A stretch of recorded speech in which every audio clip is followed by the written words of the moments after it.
Use my affiliate link to support the channel down in the description. Hey, what's up, guys? It's Metagame's GX here, and welcome to BrandedCast episode 5. And we are joined by co-host Yuri Diaz, and of course, very, very special guest, Mr. Pack himself, Pack TCG. How are you doing, sir? What's up, yo?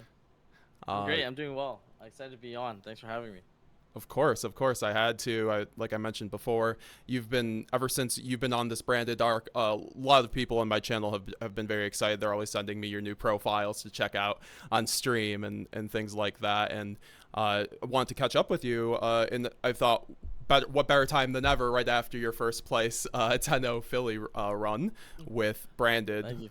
And congratulations for that. And yeah, and I wanted to talk also how maybe some more general stuff. I wanted to get into the info format. I'm not sure how much info testing you've been doing, but I think that that's going to be a whole different landscape, and maybe we can get your outlook for that, and then maybe how I'm not sure if you'll stick with Branded for the info format, but maybe your how you might go about, as a Branded player in that format. Also have a few viewer questions, and we can just talk general Branded fun. So yeah, no. But before that, how's it going, Yuri? I didn't give you a chance to talk. Sorry about that, brother. No worries, man. It's just a great honor to have Pack on the channel. I always seen him. It's like one of those times where it's just great to see other homies do great, man. Congrats again for destroying everyone at Philly, man. Thank you. Yeah. Appreciate it. Yeah. No, I'm excited to be on. Yeah, I'd love to talk about Branded. I've been really enjoying the deck. I took a deep dive into really understanding how to play it, and it's been pretty rewarding. And I always like those type of challenges, in terms of playing very difficult decks. And yeah, Branded is definitely one of that. You can very much distinguish between a good Branded player and someone who just started playing. So I think I like the fact that I get better as I keep going and learning about the deck. So. Yeah, no, I think it's actually one of the most rewarding decks I've ever played. I think someone told me when I originally got back into Yu-Gi-Oh to stick with that deck, and it's really rewarded me because it hasn't gotten hit. It's just been great across formats, and like you said, you just you get better with time with that deck, and it kind of respects your time put into it. So that's really good to hear. But yeah, no, I wanted to talk at first about your Philly run a little bit. You did upload your own deck profile in your channel. Of course, everybody, please make sure you're subscribed to Pack. He is the go. So and make sure it'll be linked down in the description for the deck profile too, to see his really in-depth deck profile. But I wanted to just talk about maybe your matchups, and then just also your build, because when we talked at Indy, you showed off your build, and I really did like a lot of different choices with it. And when I saw your list for the Philly regional, it was basically pretty much almost the same, outside of maybe a few different changes. So we can just talk about that up front. So how did you end up liking the choices that you made for the list? Because you're running 46 cards. You see a lot of people using 50. You saw Nightfall just top German Nats 50. You saw Yuri got his top 16 with 60. You see the UK Nats 50 cards. So what made you choose the 46? Yeah, I don't build my deck around a certain number. For me, I will play every card I want at 3 that I want to see, and every card that is at 2 is utility for me. That's why I think Cartesia's probably gonna be bumped to 3, and now I might just be on 47. For me, the number of cards in a deck doesn't matter, as long as the ratio and you play the maximum amount that you want to see. So if it just happens to be 47, I'll just play it. Because I know people are stickers for yo, you have to play 40, you have to play 41, whatever. For me, it's more I think that's true for certain decks where if you're playing a deck like Snake Eyes, you probably want to stick close to 40 because you're gonna break. There's only so many Snake Eye Ashes in your deck. But Brand is very different, where there are so many ways to get access to Brand Fusion, for example, where even though you're adding more cards to your deck, you also have more ways to get to your combos and your plays, where it doesn't actually feel like you're making your deck less consistent. You're just adding only good cards. So when people are like, "Damn, you so broken," it's yeah, I only have good cards in my deck, right? So it just happens that way. So Yeah. yeah. So that's kind of how I came to 46, to be quite honest. Yeah. I remember you were on 60 cards kind of earlier in your more recent branded arc. How did you make that, I guess, like progression from 60 to kind of a lower build Oh yeah, with the meta right now? yeah. I Yeah. Yeah, especially the desires. That was insane. So originally I wanted to play like an all gas deck, and I thought it'd be kind of fun to like break boards.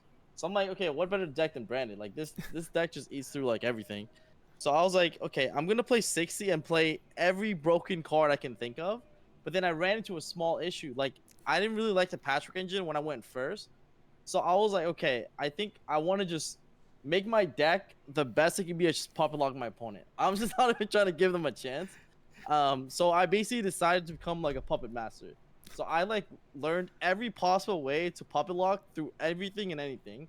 And then as I like learned like how to do it, I started cutting inefficient cards and just making sure that like my list is concise just for doing that. And I know it sounds kind of cringe. It's probably like, yo, like, but I'm like, bro, like I don't really have a choice, you know. Like Snake Eyes literally have 20 cards in their hand after the combo. Like they get like 8 cards back off Flamber's Dragon. It's like I need a puppet lock you going second, so I'm gonna do it, you know. And then I also found another issue where I really want to draw like specific non-engine. Like cards like Dark a Little More, cards like Evenly Match are like not balanced right now. Like those cards just like decimate boards.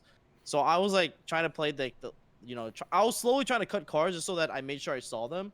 And then another issue I came was like I actually got top 8 I believe at a regional with that 60 card list, but I got drolled a bunch. And that was like really annoying. Where when I went first and I got drolled after resolving Patcher, I'm like, bro, this is so stupid. Like I should not be losing the droll as a branded player, right? So then I eventually cut the deck down and tailored the deck around more focusing on like like how efficiently can I puppet my opponent pretty much. Yeah. I really like that actually. It kind of reminds me of the mindset. I don't know if you saw Clifton Land's top 16 from YCS Yeah. Raleigh list. I had him on the channel to have like an in-depth interview about the list, and he was kind of breaking it down to that too. He just wanted to be able to see his power cards, and he's like, yeah, it is kind of puppet turbo, but you have the added benefit of all these wonderful cards like Mirror Jade, Guardian Chimera off of red and Retribution, Mercury or Dracus Depelia. So it's not like so I definitely see like I really like that the thought process behind the deck building there. So you mentioned Dark Ruler No More, which I feel like has really, like, I see it actually going up in price right now because people are getting more onto the card just being ridiculous this format. And I think Forbidden Droplet has kind of been the staple in Branded in particular, and even maybe other decks. I think you saw a lot of decks run it otherwise. The Snake Eyes deck we're playing droplets too. Yeah. Yep. Yeah. So do you I know you've explained this a couple different times, but just for my audience and maybe just like going forward, why do you think Dark Ruler is better than Forbidden, or like why do you choose Dark Ruler No More over Droplet? Yeah. I like Dark Ruler because I ran into this issue where I feel like when you play cards like Opening, High Spirits, like you need to like get cards, like you lose a lot of card advantage, and game ones you have like Spring's Kid in your deck, so like you are like gonna lose a lot of card advantage as you're breaking your opponent's board because I don't have Patrick in my deck. I think it's a little bit different when you have if it's game one you got Patrick in your deck, then you have card advantage where droplets makes more sense. But when your deck is like when I activate Allure, majority of the times I'm not generating as much advantage as someone who plays like more copies of Merc or more copies of Tragedy, right? So I'm basically in terms of card count, I have the same amount of cards. So for me, when I wanted to activate a card that one card deals with like 5 interruptions without having to give up a lot of cards in my hand. And so that's why for me I like cards like Dark Ruler because I'm just trying to nullify the board, and then the only things left I have to beat are just hand traps. And if my opponent's like, I think the value of droplets is the fact that you can maybe dodge imperm on like a Luber or like Quem, all that good stuff. But if I go normal summon Quem and my opponent's imperm or Villary, I'm still not really trying to like ever droplets that realistically, right? So I think it only specifically comes up with a Luber and maybe like Lubellion or Albion when you resolve Branded Fusion and your opponent chains imperm or Veiler. But I'll be honest, if I resolve Branded Fusion, the game's already over. I really don't care if I get Imperm or Veiler at that point. So that's why, like, I think like for me, I prefer Dark Ruler No More. I think it just comes down to like card advantage. And going first there's a benefit of playing droplets, but in my head, I've never won a game where I have just drop. If I'm comboing, my opponent full stops me, that one droplets has never won me a game. So in my head, I'm like, it's never. It's like the fact that it's a card that can be used for going first isn't even like it's realistic, but it's not realistic enough to the point where it like kind of jeopardizes my going second. Because I think Dark Rule is a better going second card than the droplets, in my opinion. In fact, like in the finals of if, I think it was UK Nats. I know Rob, I think I forgot his last name, but Rob Elam, I think won. He won the UK Nats, but in game two, if he had Dark Rule or more of our droplets, he breaks the full plant board. Oh, And really? With that hand? yes, yes, because I don't know if you noticed, he went dropless send 4, and then activated Brand Fusion and lost. But if he Yes. had Dark Ruler over droplets, he would have Dark Ruler the whole plant board. GG's. Like there's 4, bro. The cards he pitched were cards like opening, cards like high spirit, like you know what I'm saying, like deployment. Yeah, he was pitching the nuts. And the reason why he had to go dropless send 4 is because of the cactus that makes it so you can only activate one spell and trap that turn. And he needs to negate like Belling Lancer, Regulus, Cactus. He needs to negate so many cards. But that's an example where if you dark rule that board, you are gonna break the whole board, clear everything, have puppet lock and more on their next turn. So yeah. Make a very convincing case, and you also mentioned evenly matched, just being Yep. really free right now. Do you think that's kind of like a branded case, or do you think like, as other people who are maybe non-branded players, they should also be on evenly matched? And would you ever consider it in the main deck with how free it is ever since Yeah. the I Omni want a main deck. negates?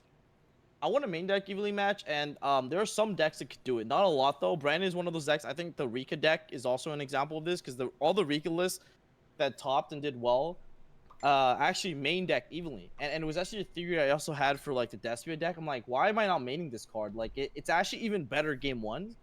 And the idea of it, if you go first with it, it just gets discarded off Lebellion and Branded opening anyways. So you're gonna need to discard a card anyway, so it doesn't really matter.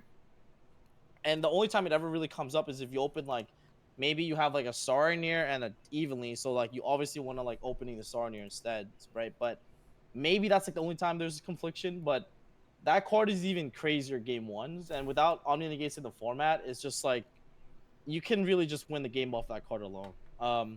I think every game I resolved evenly match I won actually. It wasn't even close. Yeah, it was actually just too broken. Like you and actually I won. I got debarred twice at the Philly regional, and I won both times because I evenly matched my opponent. And even at Indy, I got debarred 3 times in game threes, and I won all 3 games because of evenly matched. Because I just simplified the board enough, and then I set up like Quem Cartesia with like on my opponent's turn, and that's enough to win the game. Like people forget that you can do stuff like um Cartesia to make Grangunal to send Rinbrum. So and then Rinrum will bring back the Albaz. Like people don't really think about they don't see it coming. And then all of a sudden I bring back Albaz and they're like there's a Mirja on the board. And then the Quem like just then Quem still can like have the ability to also bring back MJ. So it's just like super crazy. But that's just like an example. So like even in the games you get buried, evenly is gonna be the one card that saves you where you don't even need to cross out the barrier in that position. Yep. Yeah, oh, sorry, Yuri, if you had a question. Yeah, I was just gonna say, man, like, even moving forward, like, just to even have the one copy of, just to like thrust it out and just like blow out your opponent would be a great consideration. Actually, that's one of the things that I've been testing is the one evenly, like in my pile deck, but it comes up where like they activate any effect and you're like, okay, end of main battle phase, and you just blow them out. Like that card's so free. It's one of the best cards that like goes so well with branded because like you said, you break their board and then you just establish the puppet lock, and most decks can't even like play around that whatsoever. It's Yep. such a great tool, and great job on your theory with Dark Ruler no more. Like that's like well said, man. Like sometimes the pitches are really suboptimal, and like you're definitely setting the trend Yeah. for all the branded players.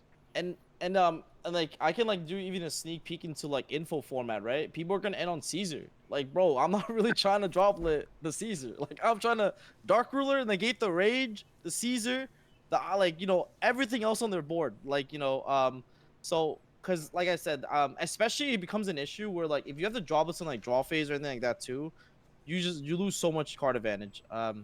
But I get the concern that people have, where like they're like, oh shoot, like you know, if you like maybe there's like a Centurion deck or something, but that like you rather like have droplets, but you can definitely outplay that. You can definitely outplay that with like opening high spirits. If you open like opening plus like any name, like any name that you can use off red, you can like summon a Lubra off the opening and draw phase, then add red, then activate red, make Guardian Chimera and draw phase, and then outplay the Calamity Lock. Like it's not as like you don't actually just lose just because of the fact that you can get Calamity, and also if you first action Branded Fusion, you can still beat the Calamity Lock too. So like I actually think there's more ways to outplay like Calamity Lock even if you don't have droplets, because that's like one of the other like reasons, or I guess like that's like one of the other reasons I see people why they're like, oh, I want to play droplets with like this Calamity Lock that Centurion plays, and I'm like, I don't know, like I still beat that even if I don't open non-engine sometimes, because like first action Branded Fusion just destroys that deck, because you will always be chain link 1 when you resolve your triggers, so they can never calamity you, because they when they activate the effect to tag out the Crimson Dragon, it has to be chain link 1 for calamity to apply. So or else it misses timing. So because you first action Branded Fusion, like they'll never get that trigger, like that window. That's a really good point for people going forward, especially with the info format, because unless Calamity gets banned, I feel like there's going to be a lot of Calamity in decks, just from a lot of the testing I've been hearing through like Whitewoods and things like that, and Centurion just looking really good. But I guess we could talk about that when we get into a little bit more of the into info. But I think Dark Ruler No More definitely is just like the fact that searchable off of Thrust is super nice too over the droplet. That's another reason. Like Thrust is just another branded card, I swear. But it's so yeah, Branded no. That's what I was like saying, or just like branded fusion duplication, branded fusion duplication. Yeah, just all these cards. You know what's gonna be funny though, right? When you blind puppet game 1, and then they're playing like actual gimmick puppet, which will, I think like Konami for Nats is actually gonna probably, if you're on feature match and you're playing branded, I'm telling you right now, you're probably playing against a guy playing gimmick puppet, because they probably want the shock. You know what I'm saying? Like, they're trying to get that on feature, obviously. So that's all I'm saying. If any of you branded players get picked for feature matches at Nats, just do the main phase 1 puppet lock, okay? Like as a pro tip, because then you'll see what they're actually playing. Because if you do that draw phase puppet lock and then they're playing gimmick puppet, you're gonna be so mad. Yeah, no, that's a very good point. Be on the lookout, folks. And I think. Oh, sorry, Yuri. Go on. No, I was gonna say that's why we do the double grand line, where like we make sure we Artesia to send the puppet. But another thing too that you forgot to mention is Calamity really never scared us, because one set Albaz literally destroys that whole deck. Yeah, Leonidas. Calamity 2? Yeah. Man, yeah, no, and I was looking at, just like to touch on, I guess, the rest of your list with the Crossout. I mean, is that kind of something that you overall thought performed, like across like both events that you took this to? Yeah, so funny enough, round 1 of India, I played against a Brandon Mir, so Crossout won me that match. I mean, like guy actually blind scoops, like but I so like what I do is I never, when I play game 1s, I purposely never set up the puppet lock. Well, I'll just do it on my opponent's turn, they just don't know it's coming, and then just so that they would not scoop immediately. And then I would see what they're playing, and then I would puppet lock them. But this guy like saw it ahead of time. He's like, yeah, we're getting puppet locked, and I'm like, he just scoops immediately. I'm like, damn, okay, this guy, the fact this guy saw this means he's probably on branded. Like, how the hell does he know this? Yeah. So I blindsided Crossout in going second, and I drew it. and I crossed out his puppet and OTK'd him. He was like, bro, how'd you know? I'm like, dude, like, you scooped before. I didn't even put up a crazy board, but the fact that you scooped already probably meant that, like, you know, you like understand where, like, what I was trying to do, in which case, like, you probably have to either be playing branded or have some idea of it. And he was playing like, I think 46 cards as well, so I had an inkling, and I guess it just I called the bluff, then I hit it. So that was kind of funny. But yeah, Crossout's good for the mirror. I'm afraid of the mirror, bro. The mirror is really rough. Like, that's why I played Crossout in Philly, because I thought branded is like it's a really popular deck. There's a lot of fans of the deck, and I didn't want to lose the mirror match by having nothing for it, so I was really prepared for it, because I already felt comfortable beating Fire like putting more cards to beat fire in my side deck does not help me. Like I'm already beating the deck. Yeah. Like it doesn't, like it's I feel like it's too much at some point. So I'm like, okay, like what are the matchups I'm scared of? Well, fire's covered, voices is like free. What else is deck? I'm like, oh dude, like I do not want to play the mirror match. Like I'm about to put cards in for the mirror because like what else am I really afraid of like playing Despia, right? Like and all the really like tier 2, tier 3, tier 4 decks, the only way they ever beat you is they bury you. So I'm trying to cross out their barrier and then just beat them with 5 engine cards majority of the time too. So that was like the other reason why I put Crossout in. Because I feel like I never actually lose to their decks. I always lose to like their hard draw barrier that sacks you. So I was just that's like the reason why I decided to play Cross on the side. The card never actually came up that much for me, to be quite honest. I only crossed out barrier once at Indy, and I crossed out barrier once at Philly. So it never actually came up that much. Obviously, the math isn't even good for like doing it, but I remember that when I was playing the Snake Eyes deck, I crossed out a lot of summon limits. Like I was doing that, and no one was really doing it at the time. But I when I played second in the Snake Eye mirror, I always tried to cross out in with summon limit, and that's actually how my team won YCS Costa Rica, or was it Sao Paulo? Yeah, Sao Paulo, because this Voices guy, I played him in Swiss, and he summon limited me in Swiss. I still won, and then in Top Cut, I like did this like Hail Mary where I started cross out in with summon limit, and I actually crossed out his summon limit and killed him. And then, like he was like, no freaking way. The crowd was crazy too. I wish they streamed it, but the crowd went crazy. They're like, no way you sudded this in. I'm like, yep, because we played in Swiss. And I remember you had it, so I'm ready this time. And then it actually ended up winning me the game, which was crazy. But yeah. That's really nice game sense on top of that, and then also just like reading the branded the branded player, folks. This is what it takes to be a top player. Very very nice, very nice. And I would say no, because like we have a friend Raul who's just like he's one of the best branded players I know, and he's extremely good at just like being able to read situations and be able to use that. And it's one of the I think more important skills. I'm not the best, but like just from my grind to try to become a better player, that's been like one of my observations that sets between like sets apart like someone who's winning these YCSs and not. So I do want to then just I think we basically covered most of the profile, and did you I was gonna also just touch on maybe one more thing, because you did have the awesome feature match with Steven, the double puppet honestly going down in history, and yeah, man. I don't know if that's ever been done before, because it doesn't happen often. Your opponent has to you have to play the mirror match, and they have to opening pitch specifically that giving puppet, or they have to high spirits it if they play spread to their direct, right? So when he did that in draw phase, I saw an opportunity. I was like, this is gonna be so funny. And then I was like, you know what? It's gonna be jokes. So I'm like, whatever. I went for it. If I lost to that, he deserved it. So. Yeah. Do you have any tips for the general mirror match? I mean, I think you did win die roll that game, and that's always been like people have told me it's a very dice roll. The tip is win the dice roll or play cross on the side. Like it, bro. Like hand traps against experienced brand players like does not work that well. Like it's gonna be hard. Like it's super RNG. It's like the effectiveness of those hand traps are very low.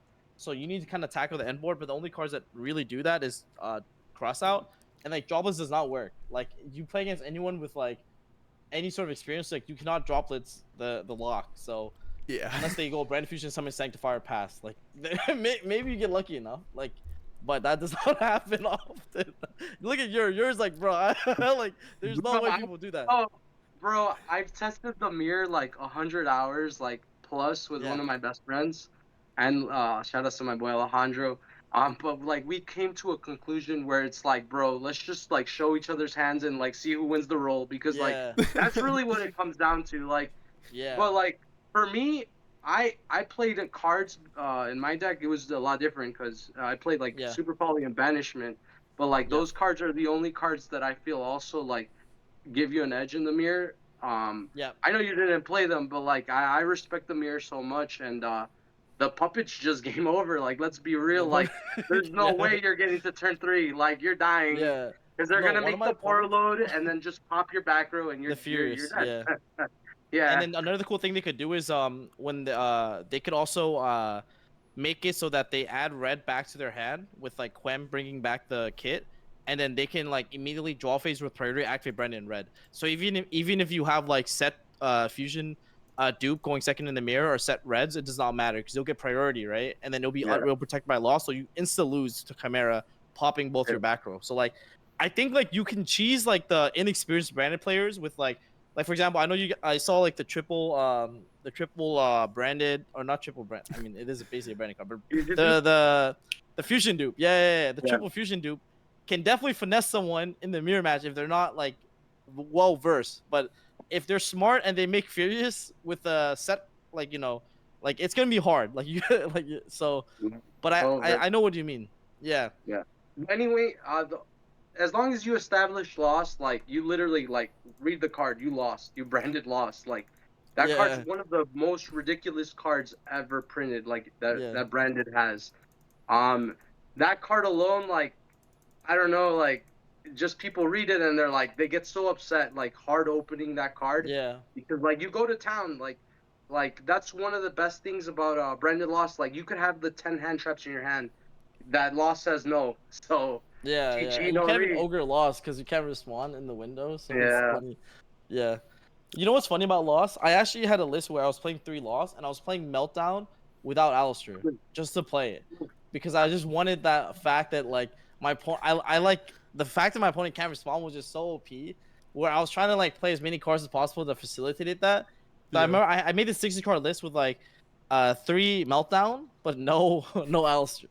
just Meltdown just for the fact that it beats every hand trap. And then I also played like the edge imp cards, like 3 loss obviously, and like all that good stuff. Cause like, yeah, and it was a really cool theory, but then I started breaking on the Meltdown, so I just scrapped the idea. But it was something I thought about. Maybe I was supposed to play Alistair, I don't know, but yeah, I just thought about it. I thought it was like kind of cool how crazy loss is. Like it made me go nuts, like just trying to fit more copies in my deck sometimes. Yeah. Sometimes go ahead. Go on, Yuri, please. Okay, I'm gonna give you some goo right now. All right, like you guys heard it first. All right, like I've been testing like this super old card. It's called a Serial Spell. It's a quick play. You discard your whole hand and you copy a spell in your graveyard. So like you could resolve Branded Fusion essentially twice, and like most of your hand is like you don't really need your hand. Like really, like Branded loses like card advantage and everything just recurs itself. So that card's pretty hilarious if you want to like do something silly with that. Okay, cool. Y'all look into it. Serial Spell? Yeah. That's hilarious. I'm down. I don't know if you've also seen another funny goo.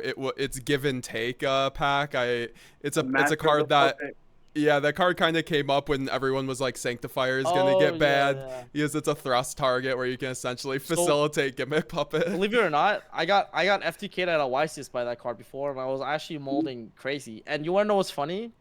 That FTK is so nasty. I spooky dog with this guy, and this guy FTK'd me still. He was playing Black Wings, and he drew like 100 cards off of like Hyper Librarian and like just synchro summoning a million times. Bro, the guy has to like draw 20 cards. He had like 12 cards left in his deck, but he drew Give or Take. And he gave me this monster that created an infinite loop where I just burned to death with the Blackwing cards. Because the Blackwing Synchro burns you for 700 every time you activate an effect. And I forgot what monster he gave me, but he gave or take this one monster that created the infinite loop, and it kept burn. I was at 20. I think it was at almost like 60, 70k life. And it infinite loop burned me to 0. I literally spooky dog with this Blackwing guy. And it was at YCS Cancun. YCS Cancun round 3. I was literally molding. I was literally like, bro, this is so stupid. I just got FTK through Spooky Dogwood by this Blackwing player, who's a VIP, by the way. I was 3-0. I was 3-0, and he was sitting at the VIP. I come out, I'm like, okay, I'm expecting to play an Unchained Mirror, because that was like the Unchained format with like Kashtira and Flu and whatever. And I'm like, all right, I'm ready to play this Unchained Mirror. The guy just goes like, normal summon the fucking Bayou. I'm like, oh my god, man, I hate this game. And I just got FTK'd because I played no hand traps in my Unchained deck. Like, surprise. I hate hand traps. Surprise, we're still here now in 2024, not running hand traps, my man. Yeah, I know. So what would you? So with the UK branded win pack, What do you think needs to happen to Branded, if anything? Because I saw a pretty big uproar just, across the community after the win, Yeah. calling out Sanctifier to be banned. What would you do if you were, president of Konami to, No, dude. Here's what like is so confusing to me. I don't get how people glaze plant combos, but then like hate on Branded. Like, what? It doesn't make sense. I'm literally like, bro, like, the plant combo is literally an FTK. Like, it's two sides of a coin. You know what I'm saying? Like, a puppet lock versus the cactus bouncer, whatever the hell that card is, with one spell that's basically an FTK, bro. Like, so if you're gonna ban Branded, ban all the ignorant decks. Ban Dark World. Like, ban that. Like, I'm saying, like, ban the what's the other Calamity. You know how many like FTKs are in the game that with the Makashi trap. Beatrice is basically FTK. And with the Feastsmith cards, like, everyone can play it now. Like, you know what I'm saying? Like, I get it. Like, don't get me wrong. Like, Sanctifier is like super cancer, and you play against a well experienced Branded player, they'll probably puppet lock you through Call by the Grave, double Bistol type shit. But hey, man, like, that's why I think there's actually more skill, in my opinion, to puppet lock well. I know it's like sounds like a meme. Like I know like you're puppet locking your opponent, but there actually is skill in like knowing how to like puppet lock well. It's like I don't think that people are saying that like because I saw this like Twitter comment saying stuff like, yeah, Brandon is like so skillless, you just give your opponent like a puppet, the Brandon, and then they're like, yeah, plant deck is so skillful, like, you know what I'm saying, you like do all these crazy ass combos. I'm like, bro, I literally played Infernoble, and Infernoble is the same deck as plant. There's like I'll be honest, the deck was skillful, but like it's a different skill set, you know. Like, I think like people try to hate too much, and they're like, they try to glaze one deck and hate on another. But I'm like, there's like different skill set that's being used when you play Branded, different skill set being used when you play Infernoble, different skill set being used when you play plants. But at the end of the day, you have to all agree that these are all FTK decks, and none of these are good for the game. Obviously, if we can get rid of them, it'll be great. Like, Branded is super playable, beyond playable. Even if you lose access to Puppet Sanctifier, I mean, losing Sanctifier. I mean, maybe they errata Sanctifier. I think that's what I would want it to do. But yeah, because I really do like Sanctifier as a card. Like, sometimes I summon that card and my opponent just straight up cannot out it. Like, I'm on a Hail Mary, summon Sanctifier. I remember I played against Kashira. I Hail Mary fusion dupe, summon Sanctifier, and pray to God this guy did not have an out, and he did not have the out, and I got to the next turn and I won because of it. So like, the fact that it can't be targeted is like absurd. So you know what I'm saying, I like that aspect of it. But I do see like why it can be super cancer. And maybe you're supposed to ban all the floodgate monsters you can summon. I'm down for that too. I don't care. Ban Ito, ban the puppet, ban all of it. I like Sanctifier honestly as a card. It's like super sick. The design is really cool. It's just that like the cards in the game makes the design like really suspect, you know. So yeah, that's kind of my 2 cents on it. I would prefer for them to keep Sanctifier and ban every card that you can summon off of puppet or off of Sanctifier. That's like how I would prefer, but I don't think they would do that. I feel like they would hit Sanctifier because that's what everyone calls for it to get hit. But you know, I just think Sanctifier is a really cool card.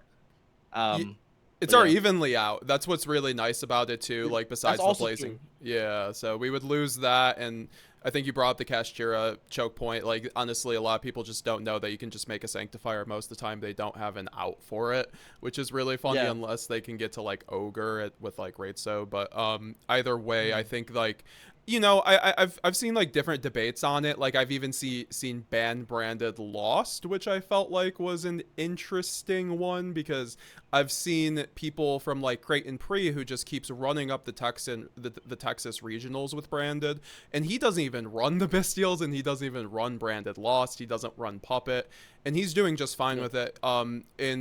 But you know, when we watch these games, a lot of the time Sanctifier, it seems like, gets really like helped by Lost. Like you said, if you're a good Branded player, you play Droplet is non-existent in the mirror match because of how you can set it up through the second Guignol.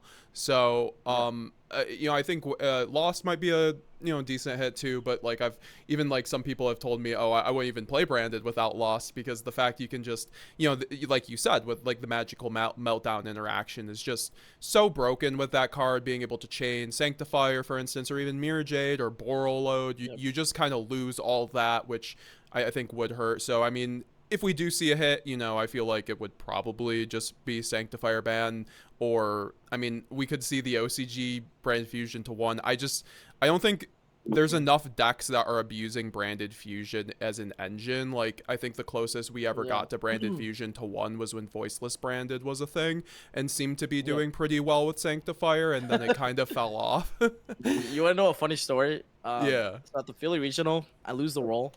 This guy goes first. He goes Branded Fusion. I'm like, fuck, I lost. Then he sent low, and then he sent Elbaz. I'm like, all right, I won. I was literally shitting bricks. I swear to God, he after his Branded Fusion first action, dead stares at me. I'm like, yeah, it's good, man. Sent low. I'm like, oh, thank God, thank you. And then the next time I just OTK'd him. I'm like, what the? I'm like, what is this? Like he's went MJ pass. I'm like, all right, like, no problem. I feel like so, Voiceless is the buy for Branded. I don't mean to put it that bluntly, but I don't know. They like the fact that Saravis doesn't interact with them very well, and not a lot of the decks are just maining the Pendulum Graph. I feel, or maybe I'm wrong about that. I could be wrong. But it just seems like I'm always just. They side it, yeah. They side it a lot. You're talking about the spell negate, thing, right? Yeah. Yeah, and it sucks because you can't contact fuse that card. That's the only thing that really sucks about it, because it's a pendulum, so it can't go to the grave. So like that's the one thing that like I see people mess up on, is that they try to contact fuse the pendulum graph, but you can't. So it's like super annoying. But there's ways to get around it. But yeah, that card definitely is like really strong. But that's another deck where I prefer Dark Ruler over Droplets, because they have a lot of cards that you have to like stop. So I'm not really trying to deal with it. And sometimes if they're nice and they open Diviner, they actually get to end on the IP board too. So I'm not trying to deal with any of that. But yeah. Yuri. What's What? good? Oh, what did you say, Yuri? Magic can win. Yeah.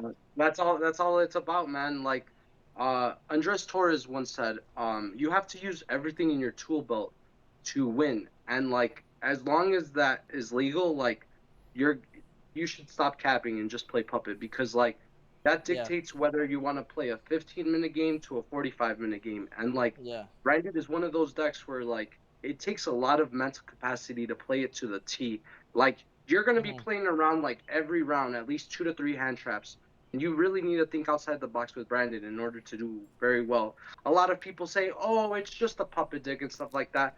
But it really isn't. Like, that's why you can tell sky and day, night and day between a good Branded player and a bad Branded player, like you said, yeah. But back to the question of the banning, like, the most reasonable hit would be Sanctifier, but, like, Puppet's going to be degenerate and gimmick puppets anyways, so, like, why not get rid of that now? Or, like, hit the consistency of Branded, I guess. But, like, even so, the deck's still viable. And on top of that, like, Konami, if you're hearing this, yo, you have to sell the new white edition of the Branded. So please don't hit it. You know, make them all QCRs. Make that moolah. Yeah. There's the have you seen the Light and Darkness Dragon? Yeah. And there's also White Woods, obviously, that can summon Quem Cartasia. That's super funny. Have you tested with those cards at all? I feel like they might be pretty interesting with Branded, with the Light and Darkness Dragon. The mandatory effect of Light and Darkness Dragon, the fusion, is super sus. Like, because when you put the fusions in the grave, like your Albion, your Titaniclad, etc., like your Light and Darkness Dragon, if you make it on your own turn, will negate it. So you have to make it on your opponent's turn, but one Branded Fusion does it. I think one Branded Fusion is MJ plus the new Light and Darkness Dragon on your opponent's turn, because you would just go like, let's say you like normal Luber, get Branded Fusion for Albion, you Albion for Lubellion into MJ, and then you tribute the Albion on the field for the Lubellion, and then put up loss, and then at end phase you would set Banishment, and then on your opponent's turn you would Banishment back to Albion, and you make Light and Darkness Dragon in the middle. With MJ up top, Light and Darkness Dragon, lost triggers get you murked, but the Light and Darkness Dragon can't negate lost because it's a spell effect, not a spell card activation. So you would end on like MJ, triple negate, and then murk in hand. But you have to just make sure that you use the Light and Darkness Dragon 3 times first before you activate your MJ, obviously, in your murk. But what's really cool is if your Light and Darkness Dragon sticks for the next turn, it automatically chain blocks your Branded Fusion. So if you go Branded Fusion, it's mandatory to negate Branded Fusion, so you go Branded Fusion 1, Lightning Dragon 2, so it chain blocks it, but because it doesn't have enough attack or defense to reduce, it will not negate the Brand Fusion, but it just auto chain blocks it, which is funny. But if you have Loss Up, then it just doesn't even negate it, obviously. So, and then another cool interaction with Lightning Dragon is that you can activate MJ, and then obviously you can like Lad negate it, and then you can use it again on your opponent's turn, similar to Rinbrom. So there's some cool interactions with it. I thought about it, I tested it a little bit, but I don't know how good it'll be yet. Because I mean, Brand Fusion can do whatever you want. It's just, so, but that is a possibility.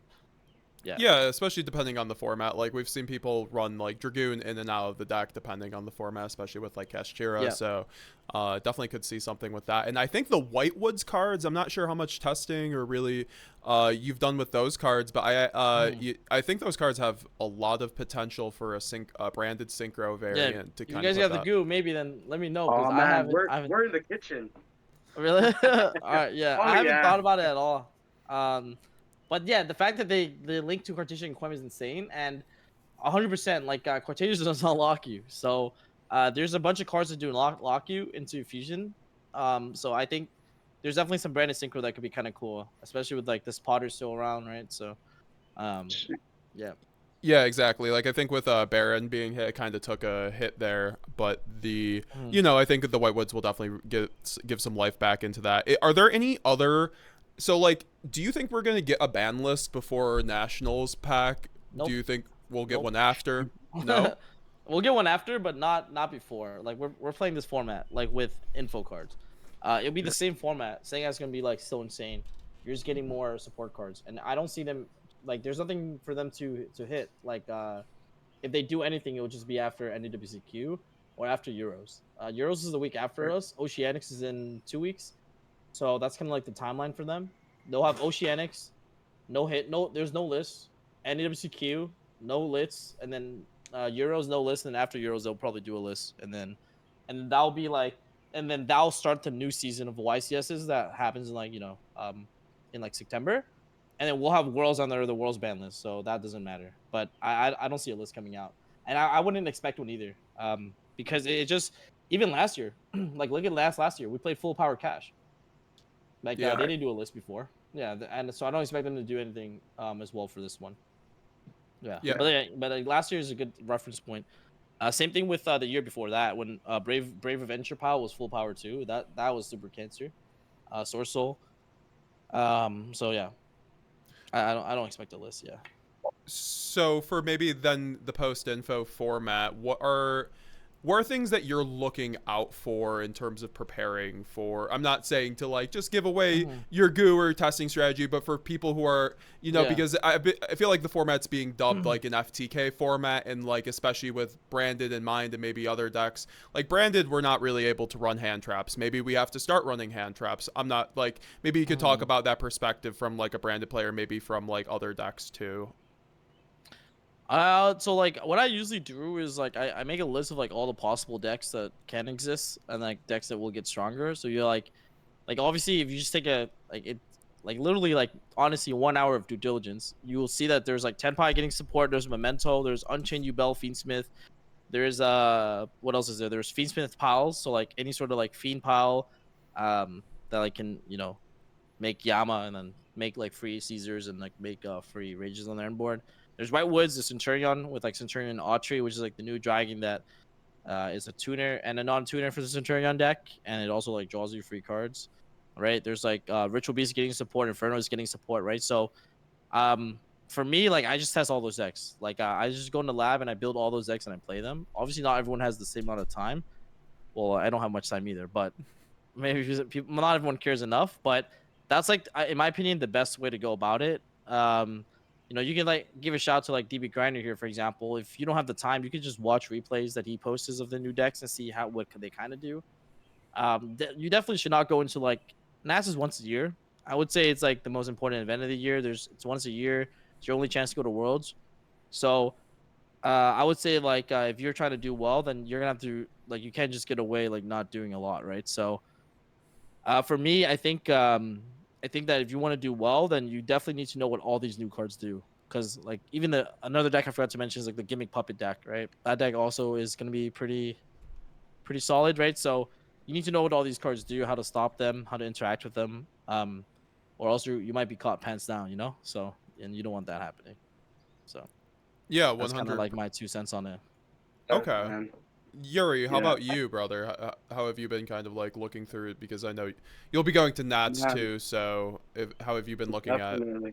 the format? I mean, I think Centurion is definitely one of like the best decks that's like coming from like the new set, because like the Whitewoods mesh really well with that engine, and like that deck actually becomes a lot scarier because just like Calamities is just insane. Like Yeah. just the fact that it's just another a lot of decks really can't do that. Can like out that, and like the gimmick puppet cards, like they FTK you. Like it's kind of ridiculous. The Fiend Smith cards as well. Like they give a lot of decks access to Beatrice, and like Beatrice is like, I don't know why that card's still legal, but it's really strong because of just the turn skip with the trans action rollback with that. It's just kind of toxic, and then people are out here dissing my boy Puppet, you know? Huh, the Popito. Yeah, the Yeah, Pepito Locatito. yeah, man. Oh man, I have a personal question for you, Pack. All right, yeah. If I got you, bro. If you could play one deck and like for the rest of your life, like what deck would that be and why? Like just I want to know. I want to know. I mean, I Like sold a what? lot of my collection and I kept my Branded deck, so I Yeah. guess I have to play Branded. Oh, you have to play Branded. Oh man, of Yeah, culture, man. yeah. Honestly, like So, you've just yeah. been a great inspiration for like everyone, man. You're like on one deck and then another one, but like that really comes to show that you're a great player and you're quick to adapt, bro. Like once you see the goo, you're like, I'm a stay with this deck and top with it, and like you do Yeah. it consistently, bro. And for that, like, man, Yeah, huge, I huge. like playing a lot of different decks. I think that's what's different than like other like I guess players that are like really strong players. Like they usually like play Snake Eye and they'll play for the rest of the format until it's like until they don't until it dies. I mean, don't Yeah, get me wrong. Like I played the Snake Eyes deck. Like obviously I know it's strong. I definitely could have just played it for a YCS, but for me it's like I always try to like do those like weird picks, I guess, or like the non-meta picks because I think those decks gives me like more odds or like better advantages for winning YCSs because obviously Snake Eye has won the last couple of YCSs, but I think that like I didn't want to like flip the dice, you know, because honestly playing a Snake Eyes mirror is very similar to playing a Branded mirror. And if everyone's playing Snake Eyes, I'm 100% gonna play less Branded mirrors than Snake Eye mirrors if I'm playing, you know what I'm saying? And so really did not want to like run the RNG of like Snake Eyes mirrors. And I thought that like the best deck that can beat the Snake Eyes deck was like Branded, because every other deck I tried to like beat it with like was just impossible. Except the mirror, but like the mirror, you're gonna have to like draw 3 hand traps and then sack them with like Ash Witch. It was just like ridiculous. So I was just like, yeah, I'm not really trying to do that. Like I did that already. But that was the difference was back then people didn't know how to play Snake Eyes, so they were like they would like completely fumble. They didn't like choke you at the right point. But I think like a lot of players have like gone 3 months now, 4 months now since like Vegas to play Snake Eyes and really understand. Like even the guys who like don't really know how to play Snake Eyes knows how to play Snake Eyes. So I think like I just didn't want to like do that. But I always do those pocket picks like yeah, like Infernoble, like Runic Noturia. I like for example when Cash was full power, I never played the Cash deck because I did not think there was an edge in the Cashmere. Like you were literally you were literally at the demise of like the hands you draw. Whereas I feel like you can outplay Kashtira playing like a different deck like Pearly, like yeah. I Runic remember Materia. that, Yeah, bro. You yeah. just So slapped down that Zeus, and then Dom's like, "Oh man, where's my board at?" yeah, yeah. Man, So that's man why I is like just I really like these pocket during that picks. format. Yeah. Yeah, Yeah, no. The really good points, really good points, and I'd say, I guess, so when we actually, I mean, because we have so much to kind of see still, like, or if we're even gonna get the link to Underworld Goddess, which I feel like will actually make I it believe more of so. a tier 0 format. I could be wrong from that, but like players who are better than yeah, me have been saying that. I'm not. It's kind of a die roll if we get that or not in info. I feel like, but With that being said, like, do you think it's going to be more of a breaker or like hand trap format? Do you think that dynamic is going to switch up in info based on all of these, Yeah. just, the Fiendsmith engine, and then also the Whitewood cards, just really giving like boost to these going first cards? Like, Yubel's going to be able to make an Yeah. insane board now. So we have a huge paradox that we're about to encounter at Nats format, where you're gonna have to make concessions because if the Link 2 comes out, by the way, no hand traps will stop Snake Eyes from full combo. They'll full combo you to Imperm Nib. Like, you will Imperm Nib and they'll full combo you. Like, they just make Link Spider, bring back the Speedsmith guy, makes the thing, and then they just cook you.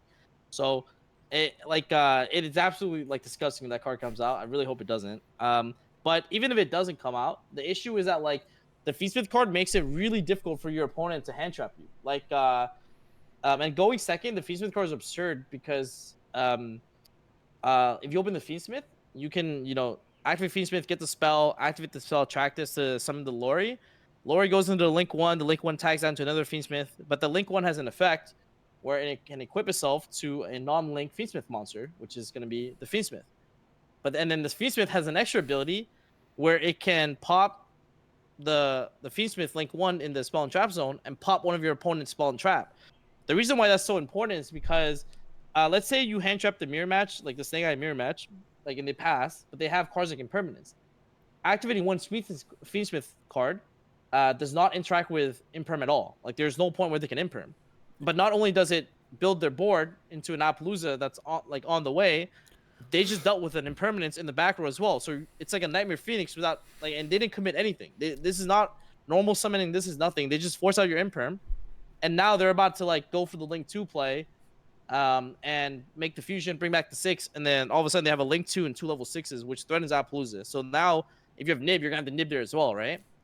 And normal summon Snake Eye Ash, you're dead, right? So you can see how hard it is to hand trap that type of strategy. And so even if you go first, and when you get stopped, your defensive cards are supposed to keep you alive in the mirror match, but now it's that's not even likely. That's not you don't even know if you're gonna survive, because if they open one Speed the cards and Snake Eye Ash, it just beats Imperm Nib and you're just gonna die actually. So that's why so that's the paradox. So the paradox is that if you play breakers now, because hand traps are not effective into the Snake Eye Fiendsmith deck, then you will lose to the Gimmick Puppet FTK decks.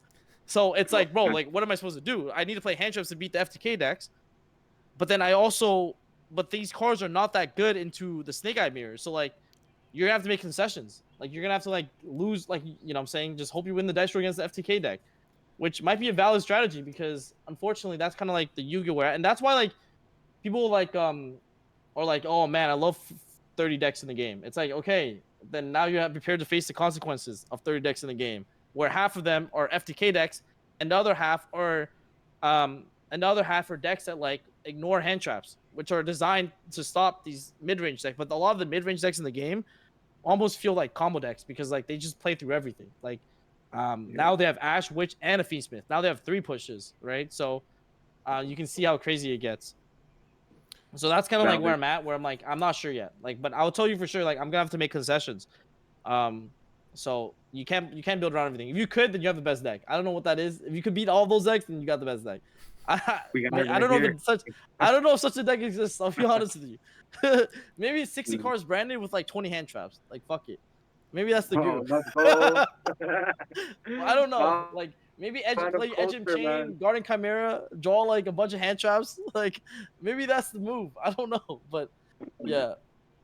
I mean, we definitely I'll leave that up to you guys. Yeah, no, we definitely. I've seen a couple of lists out here, top regionals, with 60 cards and 6 to 9 to 12 hand traps, and they kind of I'm debating on running that maybe for the new format. Much more testing needed. But I think Branded has ran hand traps before. When Gamma was in the game, that was my favorite hand trap to run in Branded, because you would just shotgun the Branded fusion. It was super nice for that reason. But we'll because we can facilitate both board breakers and hand traps, so I think those are really nice. I don't know, Yuri, if you had any thoughts on that before I get into just a couple viewer questions before we end out here. Yeah, so our nationals format's gonna be very interesting, because another thing that comes into play is maybe our Like we can get something absolutely broken that the OCG hasn't had, and then like just throws a curveball inside our nationals format. So like hopefully, we can get support. Who knows? Or maybe like it directly supports branded. That way it keeps the format like different. Cause like I know how TCG and OCG like really try to differentiate each other and their different metagames. So maybe we get something busted, and if we just gotta be the first ones on the goo, man. That's all I'm gonna Yeah. say. Yes, sir. Yep. Yes, sir. Lots of things to think about. We'll have to go card by card. I can't wait to see what the TCG exclusives are too. Mulchummy definitely too is going to be an interesting thing. Oh, Melchummy, yeah. Yeah, Brandon Me doesn't care for about that real. card. Octopus. exactly. Do you think it's that Yeah. good though, Pac? Like, do you think it's going to be the next Maxi, or do you think it's a little? I don't think that card's good. I think it's basically Phantasme for flu. So Fair. I guess sure, it's fine. You can side it. But I don't think it's that like crazy, to be honest. I think like I can see myself playing Phantasme in Branded over Melchummy if I really wanted to play a card like that, you know. It's Yeah. a high spirits target. So, Yeah. It's also a Dark Dragon for Furious, so a lot of like good reasons. Yeah. for sure, for sure. And then, so you were kind of mentioning how like the disparity between the just a format centered around one deck, kind of like maybe full power Kashira format or tier elements would be better representations of those, or versus these wide open formats where you can really go to a regional or even like a nationals and like play almost a different deck each round up until top cut. So what do you prefer out of those dynamics, and do you have a format in the last two, like what do you think the best format in the last 2 years has been in Yu-Gi-Oh? Like, Yeah. I know like a lot of people like hate on me for that tweet I made about the diverse format whatever thing. But to be honest with you, like I don't really, for me it doesn't really matter. Like I'll play any of the formats. It's more about the fact that in certain formats there's a lot more variance, and like diversity is a factor of that, right? I think people have to realize that.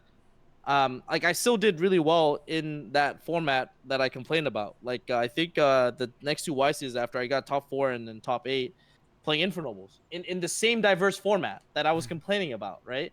Um, and the theory there was that like in a format where there's 30 decks, you just play the most powerful deck, and the Infernoble was the most powerful deck. So you just play the strongest deck because it doesn't matter what my opponent's playing if I just summoned made the most unbreakable board of all time. And honestly, I'm so close to doing the same thing for Nats. I'm about to just like low key just play Branded again almost, because I'm like, dude, like I just don't care what you're playing. I'm just gonna puppet lock you. Maybe unless you're playing the gimmick deck, then I'm gonna have to like pay attention to that. But because I feel like that's kind of like where I'm at with the game, where I think they're just gonna keep printing like 30 decks and have it be legal for one format. So I'm just gonna keep playing like the cancer decks, the most powerful decks until they fix it. And in terms of like a specific format I have, not really. I play everything. Like I'll play the tier 0 deck if I have to, but I play every deck. But I generally just enjoy playing different decks because it keeps the game interesting for me. Like I can't see myself playing a deck over and over again. If you look at my resume, actually, funny enough, all my tops, like I only top with the deck twice before I stopped playing it. So like I have 2 Pearly tops, 2 Snake Eye tops, 2 Infernoble tops. Like it's like 2s. I think the only exception is tier. I think I have 3 tier tops, but bro, like yeah, tier you was had to. that was, like there's no like I would have played that deck forever if I could, but it is what it is. Like yeah, so it's just I like to keep the game interesting for myself. I like to try the different decks. Like I like to play the rogue picks. Like I think that's sick.